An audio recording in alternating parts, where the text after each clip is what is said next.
Namaskaram everyone, myself Anushri and Om Maha Shivaya. Today we are meeting an unusual startup organization with an exciting name, Om Maha Shakti. As the name indicates, the high level of spirituality and the roots to Sanatana Dharma. We are excited to know more. Let us welcome Mr. Pradeep Parameshwaran. Thanks, Anu. Even we are also equally excited. As name suggests, Om Maha Shakti. So every creation is from there. That's the principle and the logo of our organization. As we converse more, I'll be able to explain more about this specific spiritual journey. Thank you. So tell us more about Om Maha Shakti and its purpose.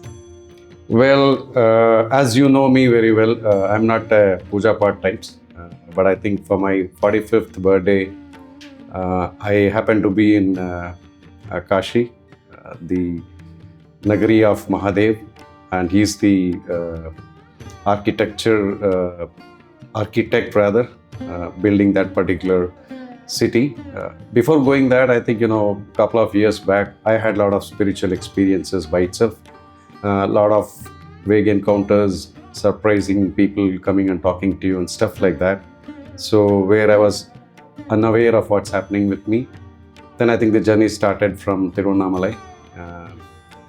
That's how it happened. So the 4 days of my journey in Kashi during my 45th birthday brought me a lot of insight into the spiritual awakening. Mostly to do with even the kind of vibrations which you can feel in those places, which is mostly scientific as well, astronomical as well. So from there, the journey started. Myself and the guide was going to be my co-director.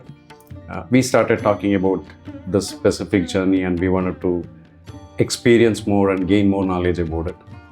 That's how these two kind of souls started getting connected, where we realized there are things which is beyond physical. That's how the journey started. Now we see the team is expanding, and that's how the Om Maha Shakti got initiated. And the purpose is basically to gain this more knowledge about it through the Vedas, Upanishads, and also from the scholars and the gurus. And with that knowledge, we want to definitely convey and capture along with technology and make sure that this reaches most of the people who are in this specific journey. I think this is going to be an interesting conversation, Mr. Pratik. Can you please give us more insight about where the journey of Om Maha Shakti is going to begin? Very good question. I think answer lies within the question, because the kind of enlightenment journey or the spiritual journey started from Kashi, which is also known as Banaras, as well as Varanasi. As I explained, our journey didn't stop after 4 days. Me and Mauryaji, we started continuing conversations like ours together even after I came back to Bangalore. Then we started looking at more information about Kashi. That's when it started getting more exciting. As we started getting deep into it, the knowledge is huge. Most of the Sanatana Dharma as the initiation from that specific place. It has got a lot of relevance to your astronomical significances as well. More than anything, I think one of the beautiful love stories which has happened in our history, which is the love story between Mahadev and Sati, while he had to wait for thousands of years before he could meet Sati's reincarnation as Parvati. So such beautiful narration, and it has got so many artifacts to it. And that really enabled us to look at why people called us as it's a mythology. No, this is our history. So that's where the journey is going to start. And it is super exciting. And the kind of knowledge we are gathering, we are still clueless how do we integrate this into a technical app or a website so that people can reach to it. But hopes are very strong and the team is very strong. We'll see how it goes. And the journey starts here. But as we progress, this is not going to stop at Kashi. We want to cover the Akhand Bharat and the importance of all the Jyotirlings and Shakti Peeths and also the stories about Sri Ram, Jai Sri Ram and Masita, also Radhe Krishna. Because these narrations has a lot of significance, and we see that this is what is missing in the coming generations as well, because we see what's happening in the world, mostly influenced by the Western culture, where we see the dead end, and nobody knows when this started, and there is no end to Sanatana Dharma. So that's the agenda. There are a lot of guided tourism companies present, but how are we different from them? Very good question again. This is not a guided tourism, and this is not a tourist spot. Let me be very open with what we are trying to do. This is a spiritual places. This is not a holiday spot, right? So that's the difference. So if you see the guided tourism, mostly people go in batches, and they have been left to the consecrated places. There is no detailed information about it. That's where we are changing. In our journey, there is nobody called as a guide. Each of these are thorough professionals, well educated, who are experts in Vedas and Upanishads, and they have deep insight about it. And we also have a very exhaustive training plan and materials for these professionals who are going to work with us as a corporate. That's where the difference is. And also we are bringing in the technology in between. So the app will also be your virtual guru, where you can visualize that, Shivji himself as an avatar. And if you as Anu is part of the journey, your avatar will also be there in it. And Shivji will explain you about each of these places. And as your journey continues between the locations, you would also be asked to listen to a lot of things. And most important thing is, in this kind of journey, you need to stay silent and listen more. And that's where the difference is, because if you see, when this guided tours with bulk people, mostly people are chit-chatting, they have no clue what reasons they have come there. That's the difference we are trying to bring in. And so this doesn't have multi-category kind of tour packages,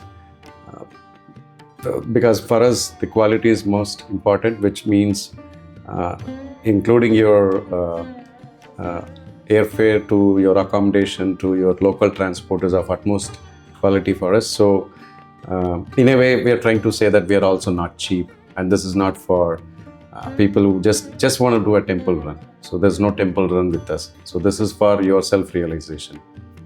Yeah, I understand technology meets spirituality here, but that seems exciting. But what more can we expect? Well, going back to the roots is what I would say. That doesn't mean that, you let go the technology or something like that. The primary objective is that when you go and spend some time in Gurukuls, the kind of knowledge system they have, the kind of the Guru Shishya Paddhati they have, the kind of humanity or the pupils they build, you see the quality of the lifestyle of those people compared to what we have been. So definitely we want to bring back that knowledge and regain that thing for the future. Otherwise, I don't think we are leaving anything for the next generations, because as you see the Gen Z, even I've got a elder one, so he has no clue what next. So that's a very dangerous curve. So we want to change that and bring that, and also integrate technology with Gurukul, right? That's the way to go forward. While we do that, there is a much more deeper subject, which is on the Gaushalas. People think it's just the cattle farming. No, it has got a bigger ecosystem, and more we regain it, we live better lifestyle for people. And these are not the hybrid cows. These are all desi cows, and it has got huge significance both for land and also for the nutrition, right? So we want to bring back that as well. And the most important thing is the kind of vibrations what you feel in probably Kashi, or if you go to Tiruvannamalai, many temples like that, right? So if you are in that meditative state, you can definitely feel it. Like for example, when I go to Tiruvannamalai, as you go close to the Garbhagudi, I start immediately sweating. I can feel that heat. So like this, there are enough temples which is under whoever control it is and however it is managed. We want to bring back that. So that's the third objective. And also look at the opportunities where the aspirant youngsters who doesn't have the required financial support, like they want to become an IAS officer or a police officer or those kind of social services related elements. Definitely we want to help them and promote also.